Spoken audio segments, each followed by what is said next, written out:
ANANTA is the most anticipated upcoming free-to-play, urban, open-world, action RPG game, and will be available on Android, iOS, Windows, and PS5. This game is going to be absolutely bonkers. More than 8.7 million players have already pre-registered, including me. They also recently held an offline beta test on January 3rd. And finally, we have exclusive, actual combat gameplay footage from the game, which we'll take a look at in just a bit. But please don't skip the video. There's a lot of news to discuss, and I just can't wait. Please like this video, subscribe to the channel, and hit the bell icon to stay connected and updated on ANANTA and more. With that being said, hi there, I'm Bit, and welcome to EveryBit-Game.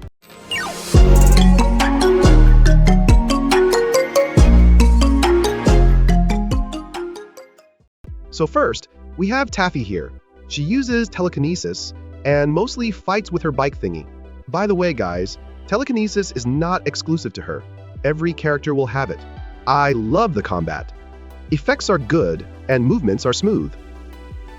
Next, we have some gameplay of Banzi. She uses her paint gun and paint grenades, and her ultimate ability is some sort of paint blast. This is Giam. She is aggressive and mostly melees with her baseball bat.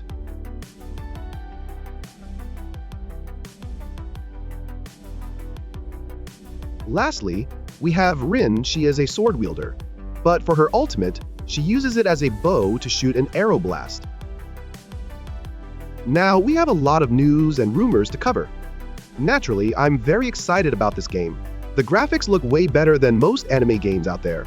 Now, I'm not entirely sure about this, and it could potentially turn out to be a rumor, but this game might feature offline play as well as online multiplayer, similar to how it works in GTA 5. We will also be able to co-op with up to 4 friends at a time.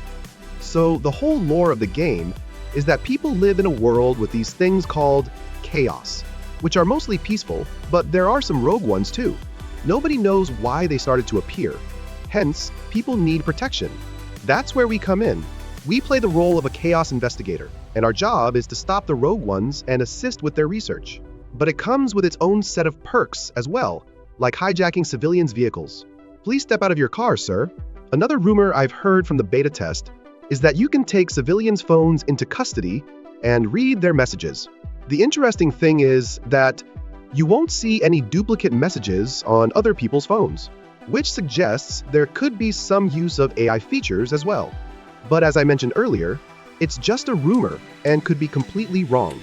Typically, we will have the option to choose between a male or female protagonist at the beginning of the game, and all characters will have telekinesis powers. This means we'll be able to lift and throw certain objects using our minds in the game.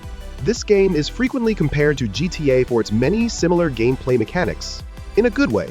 This also brings us to the topic of clothing, and if rumors are to be believed, this game will have similar clothing functionality to Infinity Nikki, meaning you won't be wearing the same clothes from start to finish. There will also be an option to change clothes. On duty, you'll be in your uniform, but for after parties, you can dress however you want.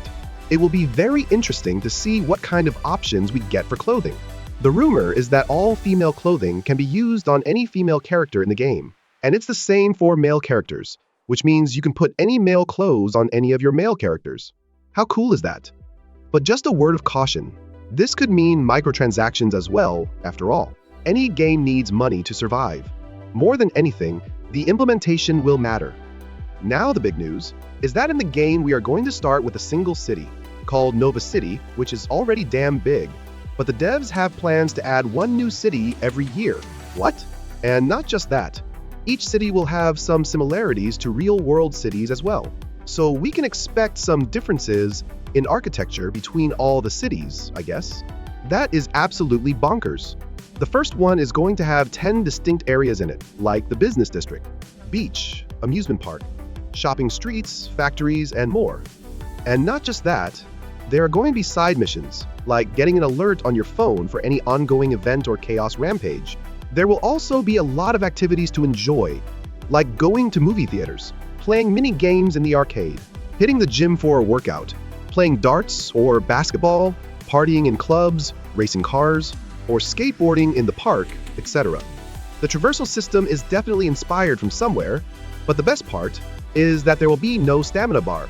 That's right, you heard me right. Goodbye stamina bars, we so hated you. It's a huge city, and removing the stamina bar is a great decision made by the devs. But it's not all good news, guys. If the rumors from the beta test are to be believed, there are no air or water vehicles available in the game as of now, and I haven't seen any bikes in the gameplay either. You can spot one here, but I'm not sure whether it will be usable. I really like riding bikes in open-world games. Devs, if you somehow manage to watch this, please add some bikes to the game. One thing I really liked about this game, which I think also sets it apart from other upcoming anime urban games, is the population density. However, as per rumors, there are parts of the city that are crowded, while others are very empty. But I don't think that's something that can't be addressed with an update. Another thing that separates it from GTA is that you play as the police, the good guys. Hence, you can't kill civilians in the game, which for me personally is not a deal breaker. Even with so many similarities and comparisons, all these choices made by the devs set ANANTA apart from GTA, maintaining its anime aspects, which are reflected not only in its art style, but also in its story and lore. It's still too soon to say anything about this game, since it's nowhere near completion. But from what we can see in the trailer, and if the rumors from the beta test are to be believed, this game has absolutely enormous potential to do wonders in the genre. It has so much potential to set a new benchmark for any upcoming anime ARPG games. I don't know about you guys, but I'm 100% looking forward to this game. I really want to know what you think about this game. Are you also excited? Drop your comment. I'd love to discuss this game more. Please like the video if you enjoyed it, and subscribe so we can stay connected. After all, games are more fun when we get to enjoy them together and every bit of it. See you in the next one.